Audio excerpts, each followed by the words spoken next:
Hi, everybody. I'm not two people. James will be up after me. So thanks very much. And I think Brian put us on near the end of the day because we wanted the really hardcore people who are really interested in this. So thanks for staying. So look, we're going to cover a few things. First up, I'm going to cover an overview of the cyber threat landscape as we see it in the NCSE, with a particular focus on how it's evolved since we launched our strategy at the end of 2019. And the reason I'm doing that is because we're currently reviewing that strategy and we'll be going out to public consultation asking you, industry, community, what you think about our proposed review of the strategy, because we still have more than 2 years left in it, and I think we can do a little bit more. So first off, I'm just going to give you an overview of the NCSE. A lot of people don't know who we are, and we're trying to change that. We're trying to get out there a bit more, explain who we are and what we do. So thanks, Brian, for the opportunity today.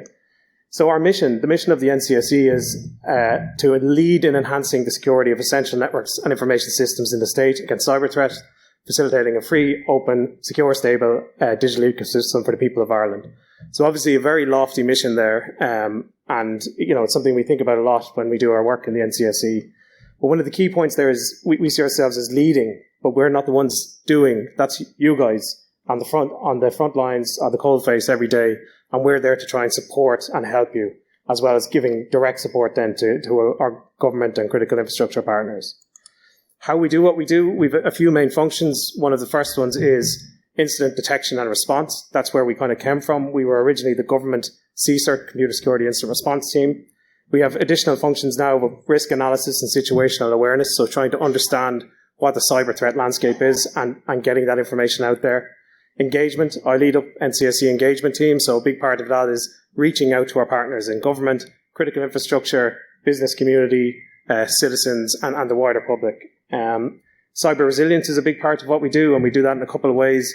We have a compliance team that looks after oversight of the NIS directive, and we have a new certification team, and then capacity development. My colleague James is going to get into that a little bit at the end of the presentation.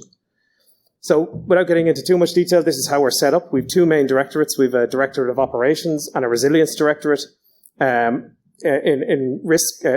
operations, that's mainly incident response. Risk operations is kind of future-facing stuff, vulnerability management, some kind of active cyber defense, that type of thing. Engineering then looks after all of our tools and technology.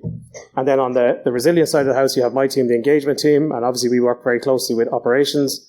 We have capacity development, which James will talk about. We have compliance, and we have members of our compliance team here today, so I'm sure some of you have met them. And they're out there checking to make sure critical infrastructure is taking a minimum set of security measures. We have certification, so that's about setting standards, the baseline that people will do. And then very soon we hope to be certifying then businesses across the country through a process that they're meeting a minimum level of cybersecurity. And then finally, project management. They're the people who make us fill out awful charts to make sure we're keeping things on track and that we're spending your money wisely. So on to what I came here to talk about, which is an overview of the threat landscape. And as I said, I wanted to look at it in the context of how things have changed since our strategy at the end of 2019. We're just shy of 3 years since this document was published. And I think, we can all focus in on the day-to-day of cybersecurity, and sometimes we forget about how much things have changed in such a short period. So in that 3 years, obviously, COVID wasn't a thing when the strategy was written, or it was just starting to be a thing in Wuhan. The rise of ransomware. So ransomware has become so ubiquitous today, we kind of think it's always been there. And while it's been around for a long time, it really wasn't the same problem back when this strategy was written. And actually the word ransomware doesn't even appear in the strategy, which would obviously be unthinkable today. We hadn't suffered the massive HSE attack here in this country, so how we think about cybersecurity in Ireland was obviously very different. And of course, Russia hadn't invaded Ukraine. So there's some major shifts that we've seen in the recent past. And I'm going to step through how we see the threat landscape as it is now and how it's evolved. So in terms of vulnerabilities, again, nothing new here. We've been talking about computer bugs since the term was coined, I think back in 1947 in Harvard Labs, or so the myth goes, when a moth landed on some circuit. But the number of vulnerabilities is increasing. In 2021, there was 21,000 vulnerabilities disclosed. So that's an absolutely massive and really unconquerable amount of vulnerabilities to patch. But that's really a function of there's more software, there's more digitization, and there's more people looking at the code, discovering vulnerabilities. But what's been really concerning is the increase in zero-day vulnerabilities. So the amount of vulnerabilities that no patch is yet available for and that are discovered in the wild, essentially. And 2021 was a record year. There was 66 zero-day vulnerabilities discovered. And this room knows all about them. If you were dealing with Microsoft Exchange or Print Nightmare or having nightmares about those things, you know exactly what I'm talking about. What's also happening is you're seeing an increased speed of weaponization. So from when a vulnerability is discovered to when there's an exploit available, that time is reducing, and it's down to about 8 days now, which is, the average. Obviously, there's times when that's only hours. So on trivial exploits like Log4j, it was so easy to exploit within hours, people had exploit code for it. And really, what the point I'm trying to make here is you need to focus on prioritization, and something our colleagues in the US have launched in the last year or so is the known exploited vulnerability catalog. So you prioritize not based on just how serious the vulnerability, but is it being actively exploited by the bad guys?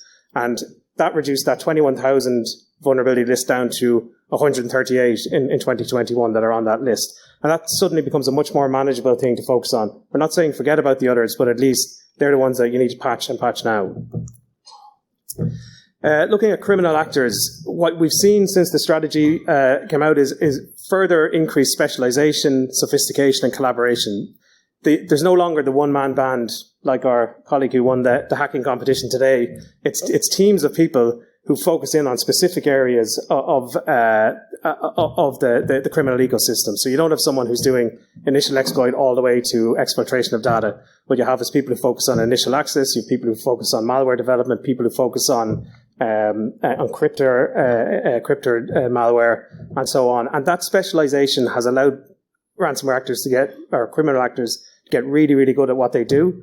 And there's sort of a web of people who interact with each other in a mix and match fashion, like a gig economy. And it's really becoming like the kind of startup SME culture that you have on the software development side. And I have a point there saying crime is migrating to the cloud. So we all hear a lot about all of our businesses migrating to the cloud. So are the criminal actors. And I mean that in two senses. One is they're targeting cloud much more often. We're seeing much more attacks on products like Azure, Office 365, on containers that are misconfigured S3 buckets and so on. And that means we need to be specialized in those areas. But as well as that, they're literally migrating to the cloud. Their infrastructure in the cloud, they're using the flexibility, the scalability, putting up infrastructure, pulling it down, moving it around the world, and it makes it much more challenging to track. And a subset of criminal actors is obviously ransomware actors, and it continues to be the highest threat as we see it. And that threat, things that were kind of were potentially could happen when we were writing our strategy back in 2019 are now realities, and that's attacks against critical infrastructure by criminal actors. We know all about the healthcare incident here in 2021. But increasingly, we're seeing attacks against industrial manufacturing, people who provide those types of services. We tracked in July and August of this year 7 attacks against energy sector providers by ransomware groups in Europe, and that's just publicly disclosed attacks. So it's becoming a really, really, or has become a much more serious problem. Something we're seeing with the ransomware groups is obviously a lot of rebranding. It's very, very difficult to track these groups because they continuously rebrand, and that can happen because of law enforcement efforts. It can happen because the heat becomes too much. They live and die by their brand. Their brand is what makes them effective, but then it can become a hindrance to them at some stage. And as well, these groups, they find it very, very difficult to get along with each other, so often they just have big fights and then just ditch the group and start a new one. But what is happening is there's increased disruption efforts happening all across the world, and there's a lot more coordination happening. I'm just back from Washington, D.C. last week, where there was the Counter Ransomware Initiative. There was 36 countries. We came together, and there's a lot more coordinated action and stuff happening behind the scenes. And while I don't think if I was here next year, I won't be talking about ransomware, I am more optimistic about a kind of global response to this issue because it's become such a national security threat. The next group I'd like to talk about is nation-state actors. And the one thing to note about it is geopolitics drives the actions of nation-state actors. We can't look at these in a vacuum, just look at the cyber component. You kind of need to look at what's happening from a geopolitical context. And I think the Russian invasion of Ukraine is a prime example of that. We've seen a massive influx in activity as a result of that. And that's why you need that analysis as well. You need the geopolitical analysis to inform your more detailed forensic and malware analysis. One of the trends we've seen is the increase of destructive attacks and attacks targeting OT infrastructure in particular. Just last year, there was 2 more OT-specific malware discovered, so that brings it to a total of 7. They're incredibly rare, but 2 alone last year. The previous ones would have been likes of Stuxnet, Triton, etc. And we're also seeing destructive attacks. So in Ukraine, there's been at least 9 wiper malwares deployed, likely by nation-state actors. They're also focusing on information operations. Nation-states don't just view cyber in the way criminals view it. They view it as a means to an end, and often that's to influence the public. So often they'll blend it with information operations, whether that's website defacements, hack and leak operations.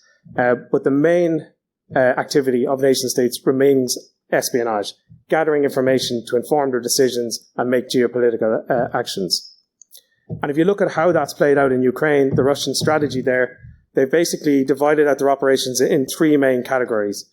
They've been carrying out a number of destructive attacks within the territory of Ukraine, and that is normally in conjunction with kinetic effects on the ground. So they'll take out things like air raid air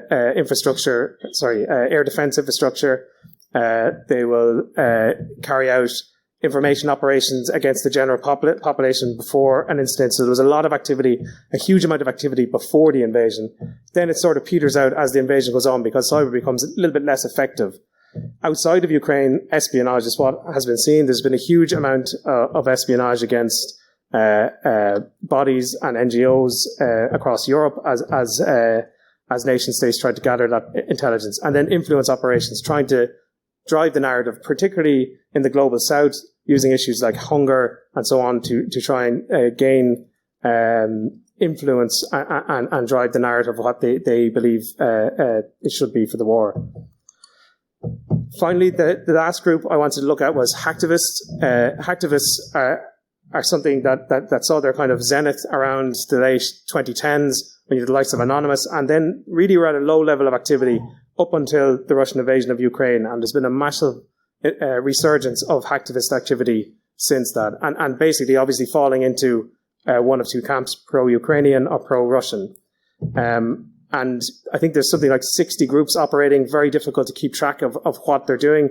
And mostly it's nuisance type operations. It's DDoS attacks, it's website defacements, and what they're looking for is media coverage, because if the media isn't literate about what cyber attacks are, everybody in this room knows that a DDoS attack is not as serious as a destructive attack, but all the headline will say is cyber attack against the Irish government, and then they've achieved their goal. They're doing lock and leak operations, so this is where it's imitating ransomware operators, where they'll encrypt data if they can get access to systems, but often they don't have the capabilities to do so. And then one thing I wanted to talk about before I moved on was, I've kind of gone through different groups here, but there's lots of activity happening that doesn't fit into a neat little box. And there's hybrid groups. So, for instance, the IT Army of Ukraine, it's a hacktivist collective, but it's also directed by the state of Ukraine, so it's sort of in that grey space. Something else you have is there's hacker for hire groups. So many nation states want to conduct cyber operations, but they don't have the capabilities themselves. They'll go to a hacker for hire type group, and it's difficult to categorize them, and even private firms are using them. So there's a lot of grey space here, and not everything fits into a neat box. And the last thing I will mention is the increase in supply chain attacks we've seen since the 2019 strategy. It's been absolutely remarkable. Obviously, 2020, you had the SolarWinds attack, which sort of demonstrated the power of supply chain attacks. And because we've become increasingly dependent on interdependent systems, on cloud software, on digitization, supply chain attacks become much more a much better target for actors. And it also is a way of, by attacking one, you get access to many. And what's been stunning is the increase in scale. In 2020, I think 1% of attacks were classified as a supply chain attack. By 2021, that's 17% of attacks. So you can see how people are shifting, and that's as a function of the level of security that their targets are now putting in place, that they realize that getting into the supply chain is often an easier prospect. So what I want to end up with is I'm going to give you an assessment of how we see things in the NCSE. this is the threat level descriptions that we would use, ranging from no threat all the way up to a very high level. There's a detailed process gone through about how we arrive to these conclusions. But here's how we see things at the moment. The threat of cyber espionage against both public and private entities in Ireland is assessed to be high. The risk of targeted destructive attacks is assessed as low. The risk of targeted information operations is low to medium. The target from cybercrime and ransomware groups in particular remains high, and it will likely remain the primary threat. The threat from hacktivist groups has increased from low to medium, but DDoS attacks have proved mostly ineffective. As I said, they've been mostly an annoyance rather than anything else. And then some other categories there. Cyber terrorism is something that we often look at, but there's no threat there at the moment.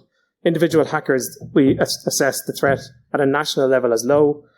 I will stress that that's at a national level. Obviously, to individual organizations, an individual hacker can do a lot of damage, or even loosely organized groups of individual hackers like Lapsus. We can see how effective they can be with some pretty unsophisticated tactics. And finally, supply chain we assess as medium. So that's where we are. As I said, I wanted to flag the point that this was about how it's changed since the strategy came into place in 2019. Here's a sort of graphic of where we are. We've done most of our strategy, but we still have 2 years left. The NCSE, we've built up our capacity over the last while, and I feel like we can do a little bit more. So we're going to be going out to consultation with some enhanced measures of what we feel we should be doing between now and the end of the strategy. We'll also obviously be doing an entirely new strategy from 2025 to 2030. But in the meantime, we want to enhance some of our measures, so it would be great to get your responses to that. That's it for me, and I'll be available at the end if there's any questions, but I'll just hand over to James now.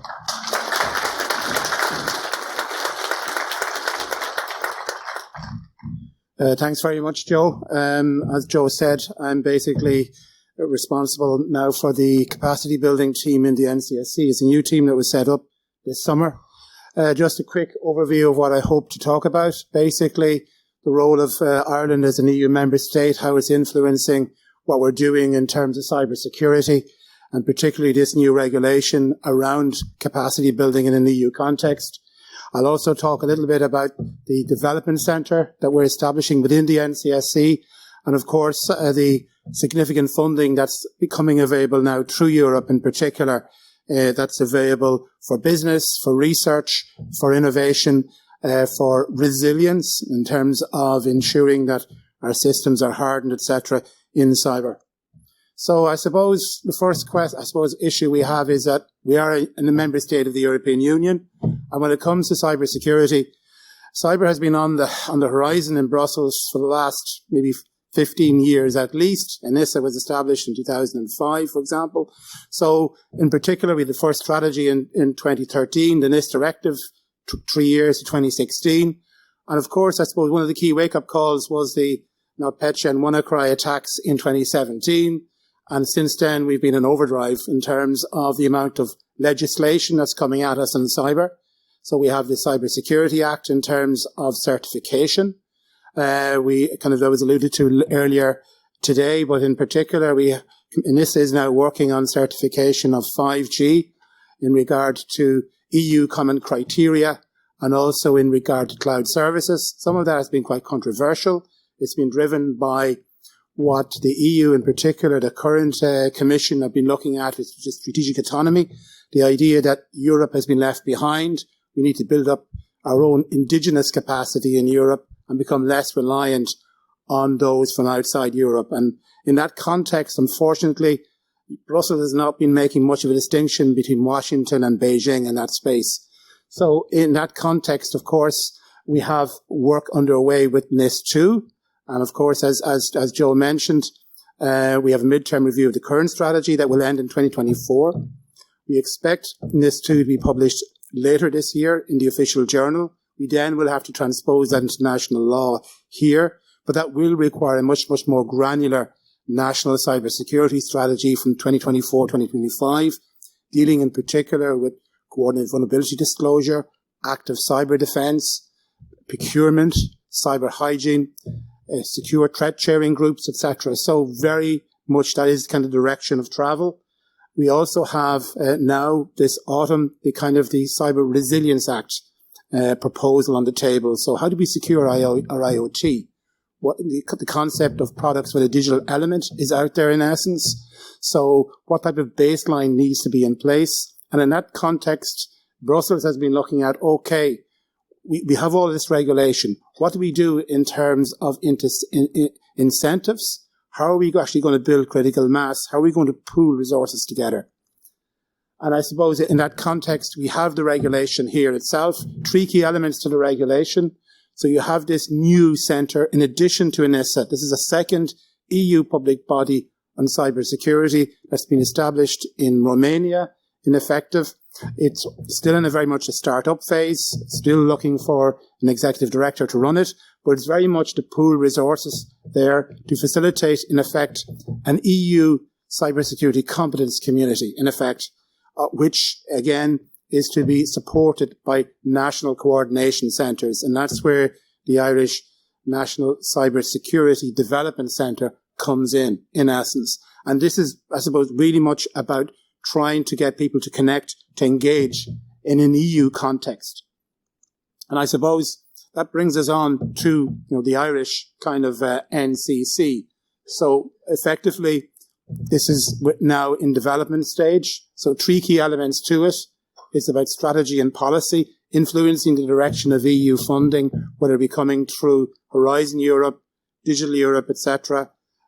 Also, in regard to the gatekeeper for membership of entities established in the state here who want to become members of this EU competence community, who want to understand more about the opportunities for funding, who want to network with peers, who want to put matchmaking together, who want to be involved in proposals for funding. Then there is also the whole issue here of industry engagement and outreach. We're very much working very closely. Joe mentioned the National Cybersecurity Strategy. Protect is core element of what we do, but develop is also very important. Developing the capacity of the state. And in that context, we're working very closely with Cyber Ireland in that space, with industry engagement and outreach. And of course, the third element here as well is that there's money on the table. And we also got matching national commitments in the budget as well to run a support program for industry. And our thinking here is that we will be running this in conjunction with EU co-funding over the next couple of years. So in that context, of course, we want to understand better, in effect, how effectively we're going to run this centre. We're going to need effectively an advisory group of cybersecurity research kind of interests, particularly the public bodies in Ireland that are already involved in national cybersecurity strategy, but also the researchers and industry as well, to more or less steer the direction of this centre within the NCSC. So this is the start of having an industry advisory role to inform and assist the development of industrial facing work that we're doing in this space. And of course, we will have a de facto national community through this formalised EU structure. And I suppose that brings us on. I mentioned this is a centre. There is dedicated money on the table from Brussels here. So 4 million project is in development. We've gone through the initial steps with the Commission. We will be submitting a full proposal in February as part of the Digital Europe programme, with this to effectively run from autumn next year, autumn 2023 to autumn 2025.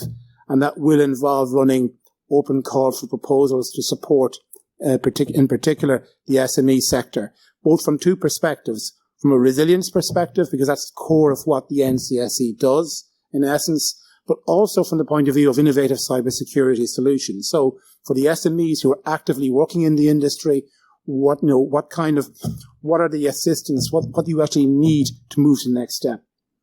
And I suppose in that space, I'm moving on to Digital Europe, in effect. So there's almost 200 million on the table. We're discussing, most of that money is going to be going for SOCs, in effect. The concept of a national SOC in each member state, a network of cross-border SOCs is also being talked about beyond this. So the Commission is talking about a public procurement to run cross-border platforms. And they've also been recently out to tender, I think it's closing around today or tomorrow, for a situational awareness facility in Brussels. So this is very much the space where the Commission wants to go.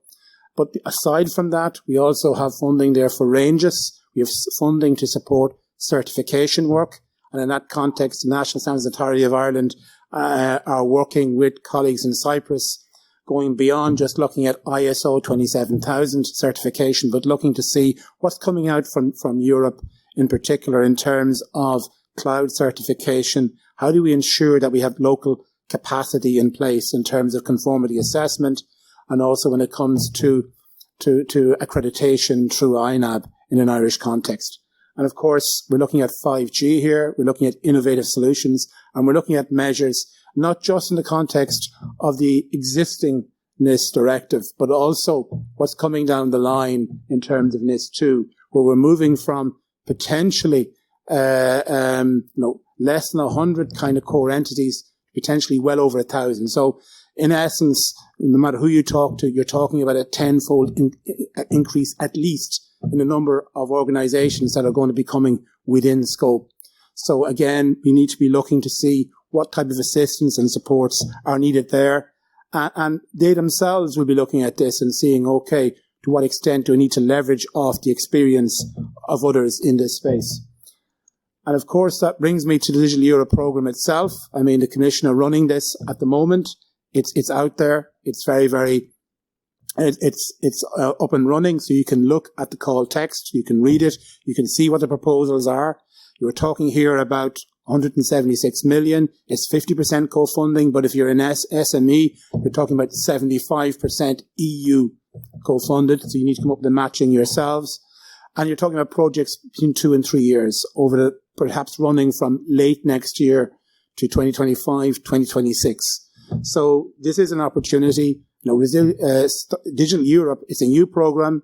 It's about research, innovation and deployment. And there's a strong emphasis on deployment in this space.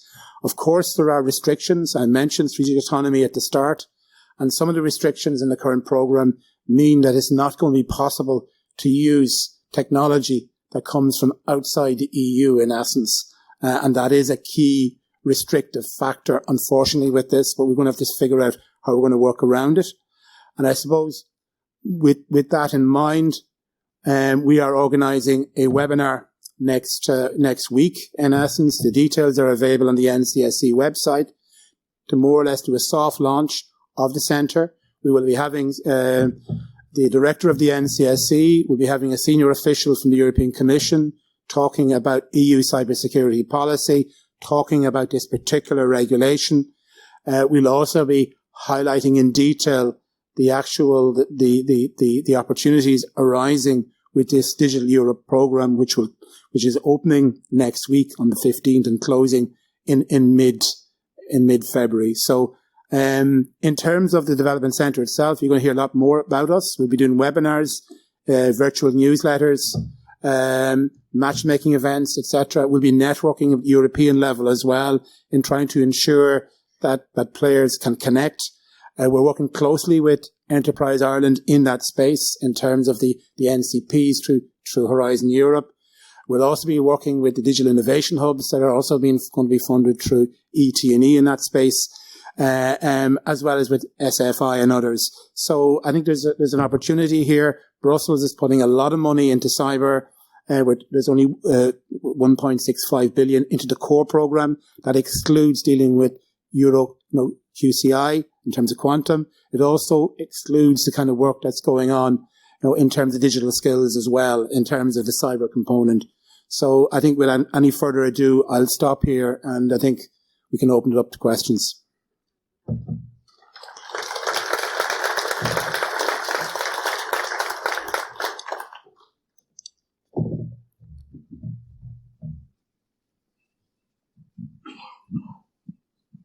Thanks very much for the talk. It was really interesting. Appreciate the service to the country as well. Quick question for you. So right now, the CSERT-IE, NCSE and the NCC will sit in the Department of Climate Action and Communications. Long term, do you think that's sustainable, or can you see yourself going to maybe the Defence or Justice or a separate ministry?